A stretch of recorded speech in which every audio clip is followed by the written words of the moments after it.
Bismillahirrahmanirrahim. Assalamualaikum warahmatullahi wabarakatuh.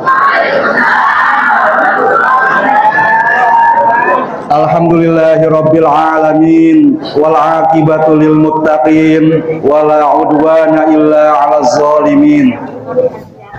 Asyhadu an la ilaha illallah al-malikul haqqul mubin wa asyhadu anna Muhammadan abduhu wa rasuluh shadiqul wa'dil amin. Allahumma sholli ala sayyidina Muhammad wa ashghiliz zalimin biz zalimin wa akhrijna min bainihim salimin wa ala alihi wa sahbihi ajma'in, amma ba'du. Yang saya hormati semua ibu-ibu di sini tanpa saya sebutkan namanya satu persatu. Alhamdulillah, pada hari ini kita memperingati Maulid Nabi Muhammad Sallallahu Alaihi Wasallam, orang yang telah memberikan terang ke dalam hidup kita. Kita sekarang siang-siang tapi lampu di musola ini dinyalain, karena kalau nggak dinyalain rasanya masih gelap juga dan nggak enak kalau gelap itu terkait dengan gelap yang fisik yang ditangkap sama mata di kepala kita ini. Gelap yang ada di hati juga nggak enak. Kalau kita lagi sedih, lagi takut atau marah, itu sebutannya gelap mata ya. Orang kelihatan mesti gimana kita. Padahal yang gelap bukan di mata sini, tapi di hati. Nah, Nabi Muhammad itu memberikan terang ke dalam hati kita, terutama juga sebenarnya kepada yang fisik ini. Bapak ibu, bapaknya nggak ada. Saya biasanya ngajinya di bapak-bapak sih, jarang ngaji ibu-ibu ya. Ibu-ibu yang saya hormati, pada kesempatan ini saya akan menyampaikan tema menjadi pelayan yang penuh cinta dan keadilan. Itu poin umum yang harus kita teladanin dari Nabi Muhammad Sallallahu Alaihi Wasallam, menjadi pelayan yang penuh cinta dan keadilan. Jadi nanti kalau pulang dari sini ingat-ingat ceramahnya saya apaan, yaitu saya harus menjadi pelayan yang penuh cinta dan kasih sayang. Kalau panjang-panjang lupa. Bulan kemarin saya ceramah di sini, masih ingat apa ora? Ya, ingat gitu kan. Makanya saya kasih yang umum gitu. Bulan kemarin tuh saya cerita tentang Siti Maryam. Siti Maryam tuh lahir, habis lahir lagi capek disuruh goyang-goyang pohon supaya pohon kormanya pada jatuh gitu. Kita pikir Tuhan tega banget ya, padahal enggak. Sebelum disuruh goyang-goyang itu pohon korma tumbuhnya di tempat yang sudah kering. Pohon kormanya juga sudah kering, ada aliran kali, sudah nggak ada airnya. Karena Siti Maryam lahir di situ, dikasih mujizat sama Allah. Sungai yang kering jadi ngalir lagi airnya. Pohon korma yang sudah mati langsung hidup lagi, tumbuh. Cepet banget tumbuh, keluar buahnya. Cepet jadi buah yang mateng. Kan kalau diterusin langsung jatuh ke dekat Siti Maryam juga bisa. Tapi Allah mau supaya selain mukjizat kuasanya ada usaha juga dari manusia gitu. Nah, sekarang poin yang pertama, kenapa kita harus menjadi pelayan? Alasan yang pertama yang gampang ini. Kalau kita inginnya jadi yang dilayanin, gitu, belum tentu bakal ada yang ngelayanin kita. Contohnya ada istri saya yang cantik di situ. Ya, kalau saya sama dia sama-sama inginnya jadi pelayan, saya ingin melayani istri saya ingin melayani saya, maka dua-duanya bakal ada yang ngelayanin, ya enggak? Tapi kalau dua-duanya sama-sama pengen dilayanin, belum tentu ada yang ngelayanin. Saya ngakunya capek baru pulang ngajar, istri saya juga ngakunya capek dari pagi di rumah bayi beberes, nggak ada teman ngobrol, gitu. Ya kadang-kadang dia keluar juga, banyak teman dia ada kegiatannya di luar. Jadi kalau kita semua mau ngelayanin kepada orang lain, semuanya bakal ada pelayannya. Alasan yang kedua terkait sama Maulid Nabi ini, Nabi kita itu manusia yang paling mulia, beliau juga pelayan. Menjadi nabi itu sama dengan menjadi pelayan umat. Di dalam Quran surah Ibrahim, Allah Subhanahu wa taala berfirman, A'udzubillahi minasyaitonirrajim. Bismillahirrahmanirrahim. Alif lam ra.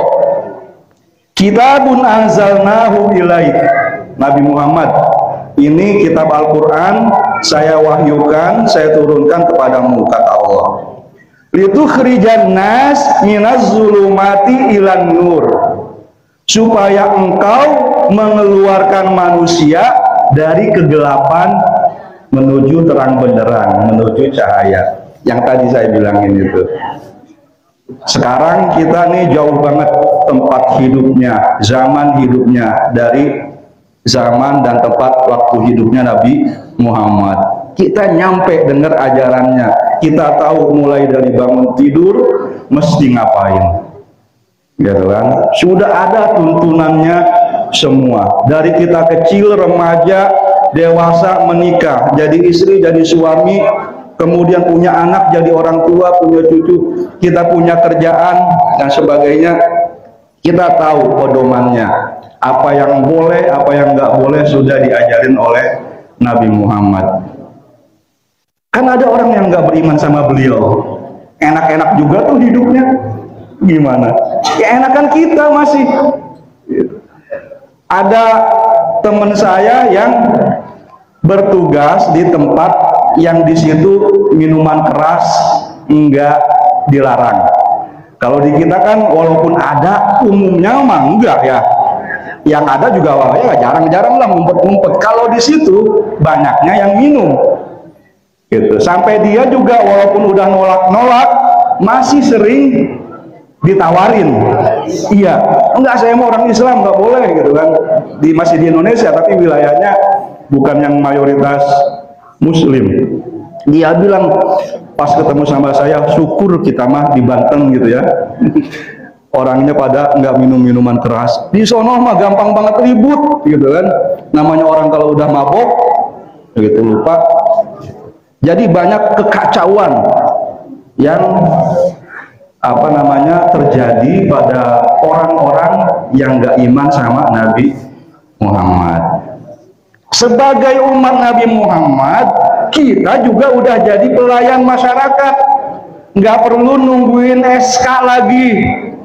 Jadi RT, jadi lurah, jadi camat gitu. Mesti kampanye dulu kalau mau jadi anggota DPR, mau jadi presiden, nggak perlu semua itu. Begitu kita sudah jadi umatnya Nabi Muhammad, ya memang jumlah yang kita layaninnya beda-beda. Ada yang ngelayaninnya cuma sekeluarganya doang, kayak gitu. Ya nggak apa-apa. Ya itulah tugas kita. Yang di situ kita mesti niru Nabi Muhammad. Berikutnya, menjadi pelayan itu apa nggak jatuh derajat kita? Pelayan kan sebutan lainnya kayak pembantu. Iya, kita ya gengsi lah jadi pembantu, maunya jadi tuannya, jadi majikannya, begitu ya. Ya, sebenarnya enggak, jatuh derajat kita dengan melayani orang lain. Allah Subhanahu wa Ta'ala bilang bahwa Nabi Muhammad tadi adalah pelayan umat. Lantas Nabi Muhammad menerangkan bahwa semua manusia, bahkan semua makhluk di dunia, al-khalqu kulluhum, semua makhluk, iyalullah, tanggungan Allah, wa khairukum li'iyalihi, yang terbaik di antara kalian semua adalah yang paling baik terhadap tanggungannya Allah tadi. Ya pada dasarnya kita rezekinya semuanya sudah dijamin sama Allah kan, tapi Allah pengen rezeki itu nyampe melalui usaha sesama manusia, saling membantu, saling melayani. Jangan bilang, ngapain lu minta-minta sama gua, minta bantuan, minta pelayanan sama gua, rezeki lu kan sama Allah. Salah mikir gitu, karena Allah pengen rezeki itu sampainya melalui tangan-tangan kita. Kalau hadis yang lebih umum tuh khairun nas anfa'uhum linnas, orang yang paling baik adalah yang paling bermanfaat buat orang lain, buat sesamanya. Bukan buat orang lain aja, buat benda-benda mati gitu ya, kayak air kita bilang mati, itu kita juga harus melayani. Dandanin, jangan buang sampah, jangan bikin rumah di atasnya kayak begitu ya, gitu kan. Karena kalau kita buang sampah di situ tuh air tersiksa, mampet dia jadi bau gitu. Iya. Terus tadi melayaninya dengan cinta. Melayani dengan cinta itu dicontohin sama Nabi Muhammad. Tadi salah satu yang dibaca waktu apa sebutannya? Baca rawi. Laqad ja'akum rasulun min anfusikum. Sudah datang kepada kalian rasul dari bangsa kalian sendiri. Azizun alaihi ma'anittum.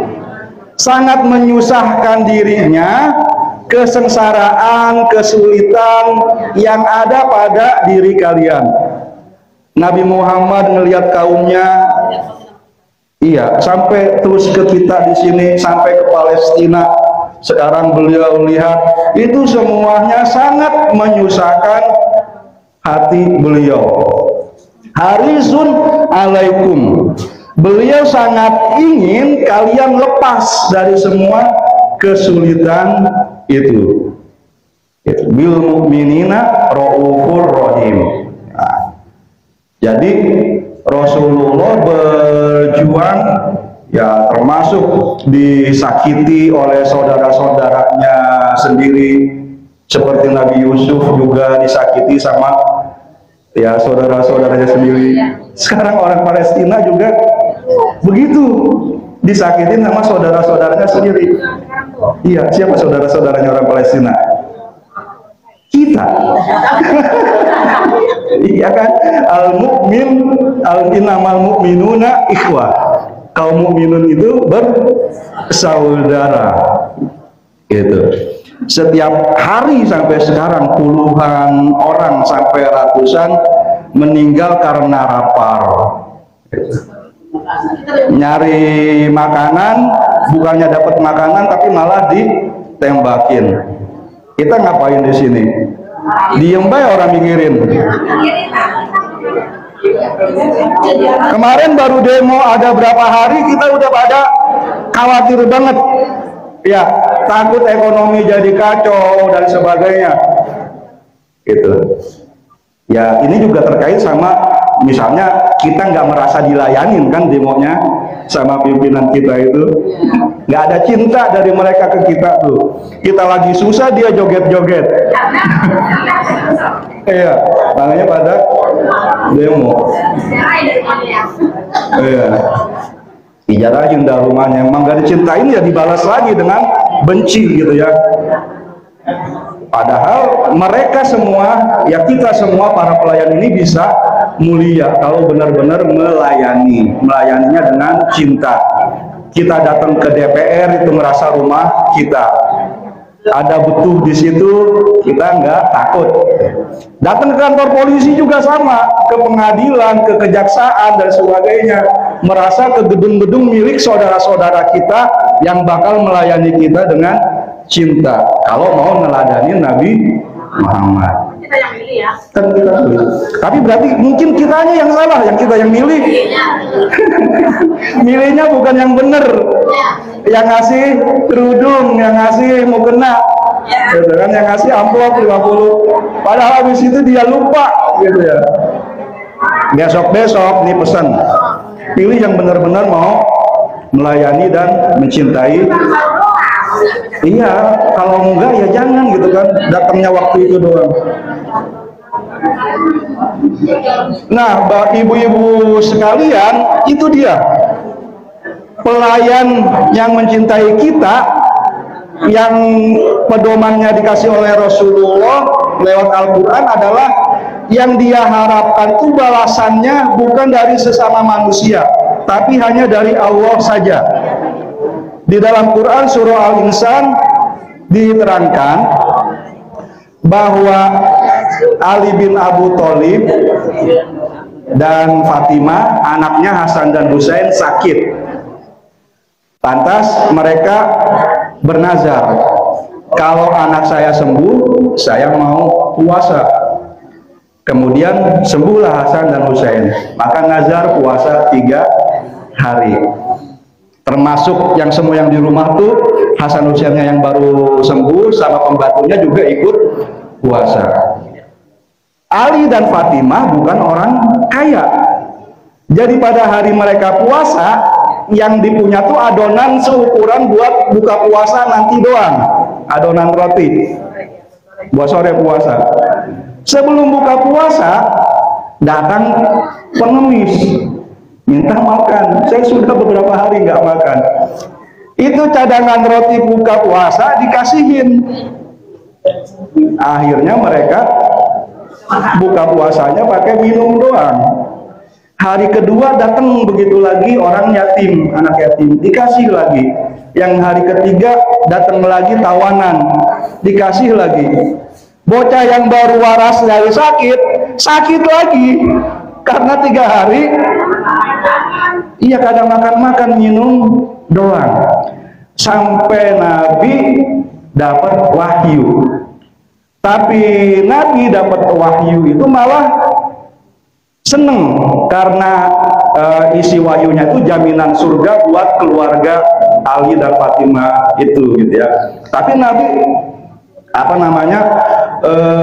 bertanya gitu ya, keterangannya ayat yang menerangkan ini ditulisnya belakangan. Apa sebenarnya yang kamu lakukan? Diceritain. Terus mengapa kamu melakukan itu? Nah, ini diterangkan oleh Al-Quran, innama nut'imukum liwajhillah la nuridu minkum jaza'aw wala syukura. Kami memberi makan kalian itu untuk mendapatkan ridho Allah. Kami tidak ingin balasan, la nuridu minkum jaza'a. Nggak ingin juga ucapan terima kasih, apresiasi. Nggak pengen nanti fotonya dicolok di TPU gitu kan, karena nyalon. Misalnya kalau zaman sekarang nggak gitu. Di TPS, bukannya TPU ya, TPU mah tempat pemakaman umum. Ya. Nah itu dia. Jadi ada yang bilang gitu, infak yang terbaik itu juga yang nggak perlu kita minta doa kepada orang yang menerima infak kita. Ya nggak apa-apa sih, nggak salah gitu. Tapi ya kita aja doain kepada orang yang menerima infak kita, itu kitanya yang udah ngasih, memberikan doa juga kepada mereka. Innama nut'imukum liwajhillah la nuridu minkum jazaa'a wala syukura. Apalagi kalau sampai ria. Ria tuh ngerjain kebaikan ingin dilihat sama orang, ya ria o'a artinya melihat.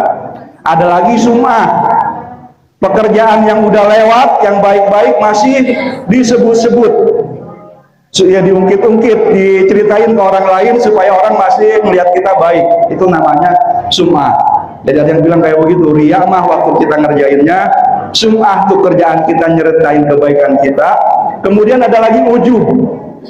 Ujub itu boleh jadi kita nggak nyeritain kebaikan kita, tapi di hati kita setelah infak, nggak ada yang lebih baik di Pondok Aren selain saya, gitu kan, ngerasa diri jadi paling baik gitu. Itu penyakit hati. Yang terakhir belum ini? Ya, tadi melayani dengan cinta dan adil ya. Yang terakhir nih tentang kita juga harus adil. Adil itu bagaimana? Adil itu gampangnya menurut aturan emas, the golden rule ya. Aturan yang berlaku di mana saja, mau di Indonesia, mau di luar gitu kan, mau dulu, mau sekarang, mau nanti. Ini aturan berlaku dalam hubungan antar sesama manusia. Ibu-ibu kerjain ke orang lain apa yang ibu-ibu ingin orang lain kerjain ke ibu-ibu. Ibu-ibu jangan kerjain ke orang lain apa yang ibu-ibu nggak ingin orang lain kerjain ke ibu-ibu. Itu namanya aturan emas. Emas sekarang berapa harganya segram? Lebih. Ya 2 juta bener. Kirain 1 juta. Saya baru baca beritanya itu kan. Wah, kasihan anak muda yang mau nikah sekarang. Iya. Mau apa namanya mas kawin 5 gram aja udah gede.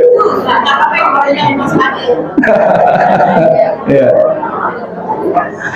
Pengen disenyumin sama orang lain ya kitanya senyum sama orang lain. Nggak pengen dicemberutin kitanya jangan cemberut. Gitu. Semua dalam segala hal kita berbuat seperti itu. Itu namanya adil. Nggak boleh kita nuntut ke orang lain gini gitu tapi kitanya nggak begitu. Iya kitanya begini. Iya. Terus yang namanya adil itu juga ya kita nggak membeda-bedakan perlakuan itu. Dia mah saudara kita, yang lain bukan saudara kita. Dia mah teman, yang lain bukan teman. Kalau saudara teman kita perlakukan adil, kalau bukan nggak boleh kayak begitu. Mau saudara mau bukan kita harus adil harus sama saja. Kan itu yang bikin kita tadi kembali ke demo lagi, gitu kan? Nggak adil. Kalau sesama partainya mah udah bener baik, gitu kan? Korupsi juga dibelain. Kalau mau ditangkap bilang dulu katanya, ya kabur kan? Iya. Iya. Nah, kalau kita nyari contoh di dalam sejarah, ya banyak. Saya ingin cerita Ali bin Abu Thalib lagi. Ali bin Abu Thalib punya saudara namanya Ummu Hani. Ummu Hani karena saudara Ali bin Abu Thalib berarti bangsawan. Bangsawan tuh kalau kita di sini kayak gimana ya, orang Betawi mah kagak ada bangsawannya. Juragan lah ya kayak begitu. Nah, ya. Nah, lantas Ummu Hani punya pembantu, punya asisten gitu rumah tangga. Dua-duanya pergi ke Baitul Mal. Baitul Mal itu kalau sekarang Kementerian Keuangan, Ibu Sri itu. Iya. Minta apa namanya bansos atau jatah bulanan gitu ya. Ummu Hani dapat 15 dinar waktu itu ya, kalau kayak gitu. Pulang dia. Sampai rumah tanya ke pembantunya dapat berapa? 15 dinar juga. Marah Ummu Hani, tersinggung dia. Marahnya bukan ke pembantunya, sama Ali yang sudah jadi khalifah nih sekarang. Balik lagi dia ke kantor khalifah. Ali, saya yang bangsawan Quraisy kok dikasih tunjangan bulanan sama dengan budak saya, sama dengan pembantu saya. Kata Ali, ya memang nggak ada bedanya antara budak dengan bangsawan dalam perlakuan aturan Islam. Jatahnya semuanya sama.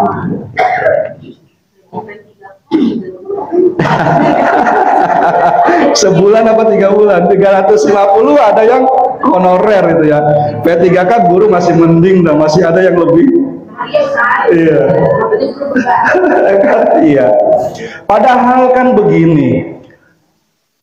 Yang ngomong kayak tadi itu bagusnya gurunya. Guru adalah pekerjaan yang mulia, pahalanya dari Allah saja. Kalau yang ngomong begitu gurunya bagus. Nih panitia Maulid Musola Al Islah jangan mikirin ngasih amplop ke saya, gitu kan? Karena saya jadi guru. Guru kerjaan mulia, balasannya dari Allah saja sudah cukup. Kalau yang ngomong begitunya saya itu jadi bagus kan? Tapi kalau yang ngomongnya ketua DKM sini bagus nggak? Ya nggak bagus. Masa dia ngundang saya ceramah di sini, saya jadi nggak bisa dagang kan sekarang? Sebelumnya juga saya nggak bisa dagang karena saya mesti nyiapin materi. Habis nyiapin materi kalau saya baca kan nggak keren, ya kan? Apalin dulu, begitu. Lah kagak sempet dagang-dagang. Lah memang dari dulu juga kerjaannya memang bukannya diajarin dagang, jadi nggak punya keahlian tuh. Nyampe ke pasar juga kayaknya kerjaan saya ngajar, karena bisanya ngajar jadi guru. Beda sama orang yang bisanya dagang, sampai ke majelis taklim dia masih bisa jualan. Ya, memang keahliannya dagang. Dia sampai ke majelis taklim, sampai ke sekolahan dia masih bisa dagang di sana. Nggak boleh. Ya, jadi kalau ya sampai Pak Menteri ya yang paling tinggi, paling rendahnya ini ketua DKM, dia ngundang orang seperti itu, dia harus mikirin transportnya, makan dia sendiri, dia punya istri, punya anak, anaknya pengen kuliahnya di kedokteran, bapaknya sampai bingung gitu kan. Kalau kuliahnya masih jurusan akidah filsafat masih rendah UKT-nya gitu kan. Iya, 4 juta, 5 juta. Kalau kedokteran 50 juta gitu kan. Itu harus dipikirin gitu kan sama menterinya. Jangan keluarga dokter doang anaknya bisa kuliah kedokteran. Keluarga dosen, keluarga guru masuk PAI lagi gitu kan. Masuk Adris bahasa Inggris lagi. Sekolahnya numpang di sekolahan anaknya gitu. Iya. Nah, satu cerita lagi yang paling akhir, 39. Ali bin Abu Thalib punya saudara. Kalau Ummu Hani itu masih apa ya hitungannya saya nggak tahu. Tapi ini saudara yang ini abangnya Ali bin Abu Thalib, namanya Akil. Kalau di Indonesia dibilangnya Agil kali ya. Akil atau Agil bin Abu Thalib. Karena Abu Thalib itu walaupun bangsawan tapi bukan pedagang, jadi dia juga miskin. Anak-anaknya juga miskin semuanya. Akil ini juga miskin. Sama dia datang juga ke Ali, minta tambahan jatah bulanan. Ali dengerin aja omongan Akil itu, datangnya malam-malam, dan Akil itu matanya udah agak gelap gitu ya, nggak lihat, remeng-remeng. Belum ada kali. Sambil dengerin ceritanya Akil, Ali manasin besi di api unggun. Anak gue udah pada kusut banget, dekil-dekil banget, bajunya udah pada bolong-bolong sebagai itu, tambahin sih gitu kan, pada sobek ya sobek. Ali dengerin terus ceritanya sampai semangat Akil nih, jangan-jangan Ali beneran mau nambahin bantuannya gitu, jatahnya, abangnya khalifah gitu. Udah selesai belum ceritanya? Udah. Ali deketin tuh besi yang tadi dia panasin. Orang kelihatan kan? Udah dekat, udah panas kerasa di kulitnya, baru itu Akil marah-marah, lu mau bakar gue li, gitu. Ali bilang, Akil, engkau baru saya sodorin besi yang saya panasin dengan niatan buat main-main, buat bercanda, udah ketakutan, udah marah-marah ke saya. Padahal kamu barusan minta sesuatu yang kalau saya penuhi, maka saya bakal dibakar di neraka yang punya Tuhan yang maha perkasa. Jadi Ali itu sampai berpandangan ngelebihin jatah sedikit buat abangnya, gitu kan, dari orang-orang yang lain. Itu sebagai kesalahan yang bakal dihukum dengan neraka. Ya, kembali kepada diri kita sendiri lagi. Walaupun kita nggak punya jabatan, maka kita tetap harus berlaku adil pada pasangan, pada anak, pada saudara, ya, kepada siapa tetangga-tetangga. Apalagi kalau kita ada ya ada jabatan gitu ya, ada jabatan itu kan ya artinya kita di situ harus benar-benar netral. Kalau kita pengen ngasih bantuan ke saudara kita gara-gara kita punya jabatan, itu salah. Iya, belum nggak boleh. Coba baik lu diem di rumah lu jadi anak emak lu, bisa nggak tanda tangan bansos? Yang kalau bukan jadi RT, nggak bisa kan? Kalau jadi anak emaknya doang mah, siapa yang nyuruh saya buat ngasih rekomendasi di kampung ini siapa yang berhak bansos? Nggak ada kan, karena saya nggak ditunjuk jadi RT, jadi lurah gitu. Anak emak Sainah doang saya. Mas ini orang punya apa? Iya, tapi begitu saya jadi RT, jadi RW kan Pak Camat bilangnya ada jatah bansos bulan ini, siapa yang berhak menerima? Sutekol. Sebutin nama saudara semua, Podim nih, Halia, Toibah. Padahal udah beda RT gitu kan. Ya udah penyalahgunaan itu kan. Korupsi itu. Udah korupsi. Iya. Ya kan di situ tadi bayangan bandingannya, kalau saya cuma jadi anaknya Mas Saina doang, nggak ada yang nyuruh bikin list. Iya. Tusuk lu jadi tes Sainanya. Ya.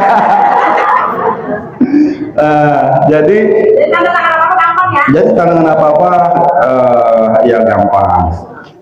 Nah, itu dia beberapa pelajaran dari Maulid kita. Mudah-mudahan kita baca Al-Fatihah, kita semua diberikan bimbingan dan kekuatan oleh Allah Subhanahu wa Ta'ala supaya kita bisa meneladani ajaran Nabi Muhammad. Wabil khusus Risa, keponakan saya, anak dari Mbak Lili dan anaknya Japa Namira, supaya dimudahkan belajarnya, diberkahi keluarganya, diberikan kesehatan jasmani dan rohani. Juga kepada orang tua kita, guru-guru kita yang sudah meninggal dunia, diistimewakan tetapnya di sisi Allah. Yang masih hidup, saudara kita, orang tua kita, teman-teman kita juga diberikan kesehatan, panjang umur dalam ibadah kepada Allah. Ala hazihi niyah wa kullu niyatin sholihah. Al-Fatihah. A'udzubillahi minasyaitonir rajim. Bismillahirrahmanirrahim. Alhamdulillahirabbil alamin arrahmanir rahim maliki yaumiddin. Iyyaka na'budu wa iyyaka nasta'in ihdinas siratal mustaqim. Siratal ladzina an'amta 'alaihim ghairil maghdubi 'alaihim waladdallin.